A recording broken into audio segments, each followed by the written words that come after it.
ఏ విధంగా వాళ్ళు ఇచ్చిన హామీలు నిన్న ఎక్కడో ఎన్డీటీవీ ఇంటర్వ్యూలో చూసినాం 20 లక్షల కోట్లు తీసుకొని వచ్చినామని మళ్ళీ 20 మిలియన్ జాబ్స్ అనే ఏదో తీసుకొని వచ్చినా మళ్ళీ దాన్ని సరి చేసుకునే ప్రయత్నం చేసినారు 20 లక్షల ఉద్యోగాలు ఎక్కడికి వచ్చినాయిపా డేటా రిలీజ్ చేయండి ఏ కంపెనీలలో ఎన్నెన్ని ఉద్యోగాలు ఇచ్చినామో రిలీజ్ చేయండి రిలీజ్ చేసే స్థితిలో మీరు ఉన్నారా ప్రతి ఒక్క చోట కూడా ఒక దోపిడీ చేసే కార్యక్రమాలు తప్ప వేరేది ఏదే కానీ ఈ ప్రాంతంలో కనపడటం లేదు అంతకు మించి మిగతా చోట్ల ఏమైనా చేస్తున్నారా అంటే అది లేదు తెచ్చిన అప్పంతా ఎక్కడికి పోతోంది ఇక్కడ మేము అడగదలుచుకునేది ఒకటే తెచ్చిన డబ్బులంతా ఎక్కడికి పోతున్నాయి ఈ ప్రాంతంలో అభివృద్ధి పేరుతో తీసుకొని వస్తున్న నిధులు ఇక్కడ అభివృద్ధి జరగటం లేదు అది జరగకపోగా ఇంకా భూమి కావాలి అన్నారు మీరు చేస్తున్న దానికి చూస్తే అంటే ఇటువైపు నెల్లూరు సరిపోదు ఇటువైపు చూస్తే భీమవరం వరకు కూడా భూములు సరిపోవు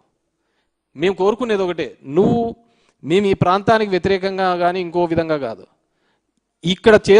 చూపిస్తున్నటువంటి శ్రద్ధ మిగతా ప్రాంతాల మీద చూపించండి అన్ని ప్రాంతాలు సమతుల్యంగా ఉండాలి అనేది మేము కోరుకుంటుంది వైఎస్ఆర్ కాంగ్రెస్ పార్టీ నుంచి మొదటి నుంచి కూడా కోరుకునేది ఆలోచన చేసేది అన్ని ప్రాంతాలు కూడా సమానంగా చూడాలి ఆ విధంగా ముందుకు అడుగులు వేయాలనే దాని మీదనే కోరుకుంటున్నాం ఈరోజు ఇంకా జనాలు మభ్యపెట్టే కార్యక్రమం చేయొద్దండి ఇప్పటికే మీ సూపర్ 6 హామీల వల్ల మోసపోయినాం దగాపడ్డాం ఇప్పటికీ కూడా ఇంకా అంతా బాగుంది కేవలం మీరు అటెన్షన్ డైవర్స్ కోసము ఏదో ఎక్కడో దోపిడీలు గొడవలు చేయడము కేసులు పెట్టడము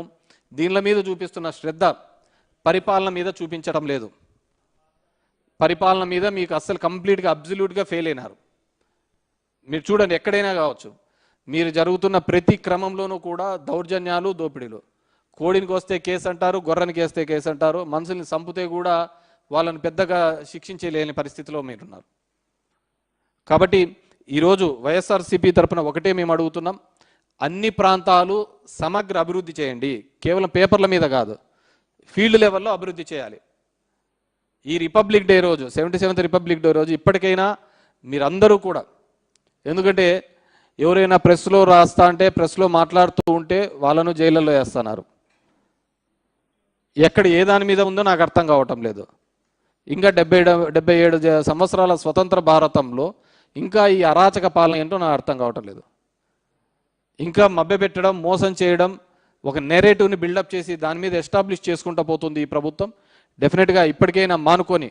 రాబో కాలంలో ఖచ్చితంగా ఈ రాష్ట్రం యొక్క సమాభివృద్ధికి తోడ్పడాలి ఎందుకంటే మీరు ఎప్పుడు జగన్మోహన్ రెడ్డినితో కంపేర్ చేస్తూ అంటారు అతనేంది నాకు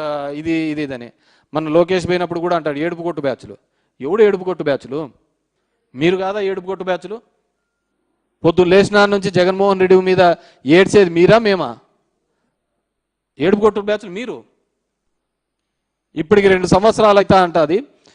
ఏ రోజైనా జగన్మోహన్ రెడ్డి పేరు చెప్పకుండా మీరు మాట్లాడిన సందర్భం ఉందా మీరు ఈ ప్రాంతంలో చేసిన అభివృద్ధి కానీ ఈ ప్రాంతంలో చేసిన ఈ పనిని నేను చేశాను ఈ అభివృద్ధి నేను చేశాను ఈ కాలంలో సంక్షేమం ఇది చేశాను చెప్పుకునే కాలం ఉందా లేదు కదా ఇంకా అదే ఏడుపే ఎవడో కట్టిన హైదరాబాద్ నేను కట్టించానంటారు ఎవరో చేసిన దానిలోకి నేను చేశామని అంటున్నారు నువ్వేం చేసావు ఉమ్మడి ఆంధ్రప్రదేశ్లో 9 సంవత్సరాలుగా ముఖ్యమంత్రిగా ఉన్నావు ఉమ్మడి ఆంధ్రప్రదేశ్ అంటే ఈ ప్రాంతం కూడా వస్తుంది కదా కేవలం హైదరాబాదే కాదు కదా వచ్చేది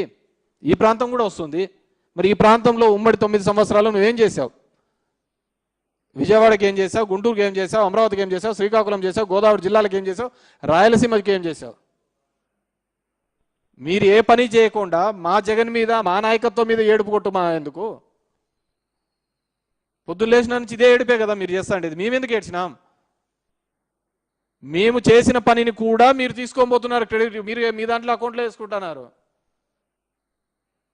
మేము మొదలుపెట్టిన పనిని కూడా మీ క్రెడిట్లోకి వేసుకుంటున్నారు ఏదే ప్రతి ఒక్కటి కొత్తగా మీరు తీసుకొని వచ్చిన సంస్కరణలు అంటూ ఏమీ లేవు మన గ్రీన్కో దగ్గర ఇండస్ట్రీస్ దానిలో మేము తిన్నారు దావోస్కు పోయినాం గ్రీన్కోతో అగ్రిమెంట్ అయినాం ఏమి ఏడ్చిరు మీరు గ్రీన్కోలో తెచ్చడానికి అంత దూరం పోయినారు ఆ దావోస్ కని మరి మీరెందుకు పోయినారు మీరేం తెచ్చారు